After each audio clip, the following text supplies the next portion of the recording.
Hey guys, it's Mr. Mini Painter, and in this tutorial I'll be painting Batwoman from the Batman Gotham City Chronicles game by Monolith.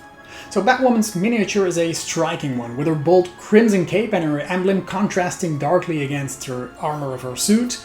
She brings a sense of dramatic flair to the tabletop, making her a perfect centerpiece for Gotham City's other vigilantes.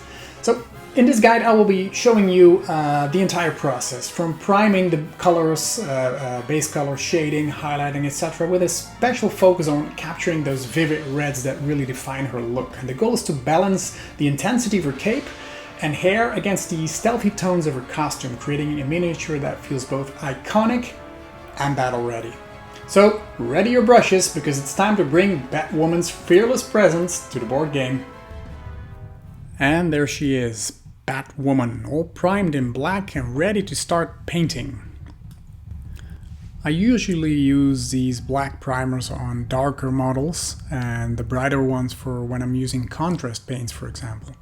This is mainly a black character with some reds, so we're starting off with a black primer on this one. As a first color, I'm going to use Mechanicus Standard Gray over the black primer to highlight some raised areas where the light would normally reflect the most from. So that's the top of the chest, the legs, maybe some part of the lower legs. What helps in these processes, if you make, for example, you make a picture with some light shining from one side of this model and see where it reflects. And those are the areas that you want to paint the brightest. Next, with some Abaddon black, I thinned that down. I'm bringing back the previously painted parts. So just to kind of blend those two colors together, because the gray is kind of a sharp cut from the black undertone.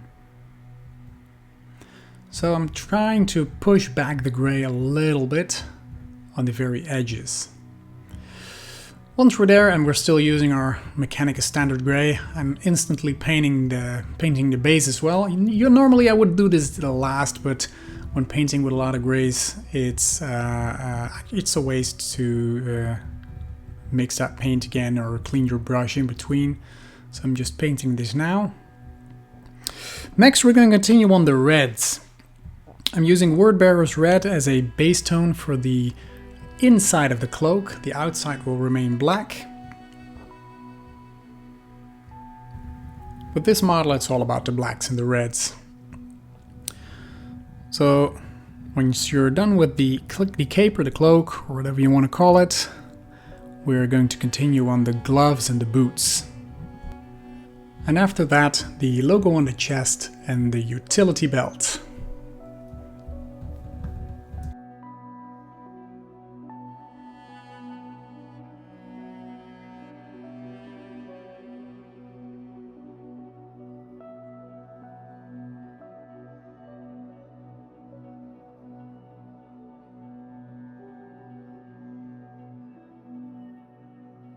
Now, as a first highlight, we're going to use Evil Sun Scarlet, which is a brighter variant, a little bit to the orangey look of the reds.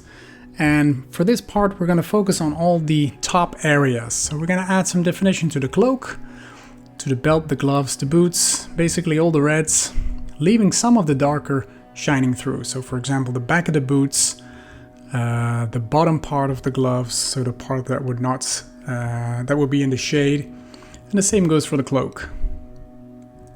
Now we're going to repeat this process with Wild Rider Red, but decreasing the area we work on. So it's kind of an edge highlight, only the knuckles on the gloves, for example, the top of the gloves, tiny parts of the cloak. So kind of build up your highlight from there. Be very careful around that logo on the chest and add some tiny details there that really spice up this model. Now we're going to paint the eyes with Palette Witch Flesh. They're going to remain nice and white. And there is a tiny part of skin showing, which we will be painting with Bugman's Glow as a base tone.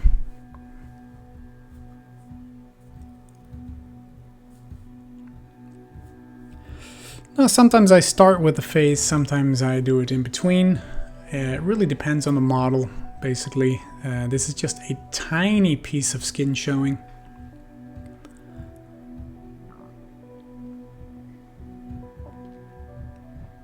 Now once this is dry, we're going to be highlighting that with some Cadian flesh tone.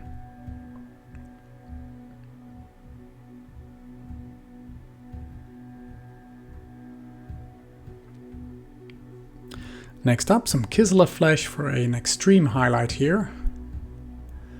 As you can see here, the mask was also painted with the blacks and grays we did before.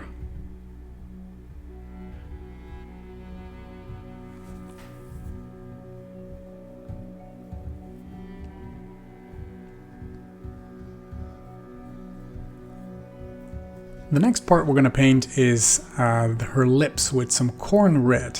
I like those tiny details in these models, but I like to differentiate with the tones of red. So we're using a different red for this one, but I wanted to have her have red lipstick, of course.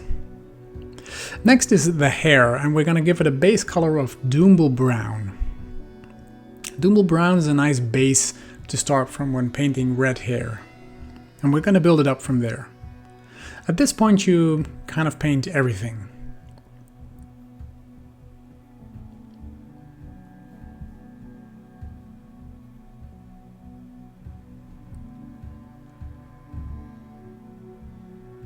It gives it a nice orangey look already.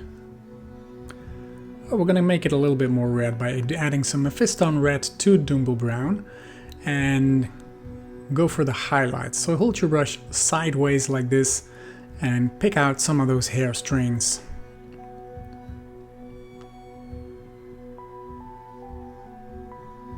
Then with some pure Mephiston red, we're adding extra red detail to the hair.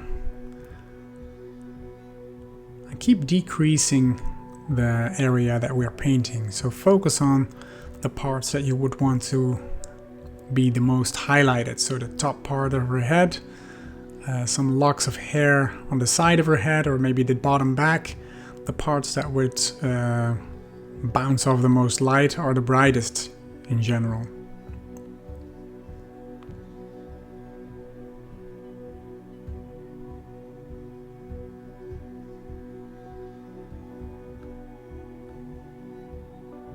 You get some beautiful red hair like this.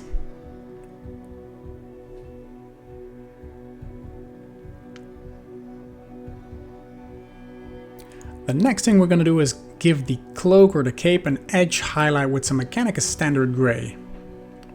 I'm picking out the sides of the cloak, the bottom parts, and adding some tiny lines, or as if they were folds, for example, on the sharp edges of the cape. It gives just a little bit of extra definition and makes it a bit more interesting. I'm then using a large dry brush and kind of stipple some Dawnstone on the base, just to add some extra definition, different colors to the base, to make it a little less even, if you know what I mean. Just press it in there, left and right, it doesn't really matter, just to create some different gray tones. After this, I'm painting the cracks with some non-oil, or you can go over it quite heavy if you want. And once that is dry, we're painting some gray cere as a final dry brush layer over it. Now, while dry brushing in the end, you want to do a light dry brush. Otherwise you're smearing those dark edges all gray again, and that's not what you want. And there she is, Batwoman. A lot of reds and blacks and grays, but I really dig the end result. I hope this video was of any help to you guys, and if it was, please consider leaving a comment below. I'd love to hear from you. And also please consider subscribing to the channel, as I'll be making a lot more videos, and that way you'll stay posted on the new ones. So I hope to see you in one of my next videos. Bye bye!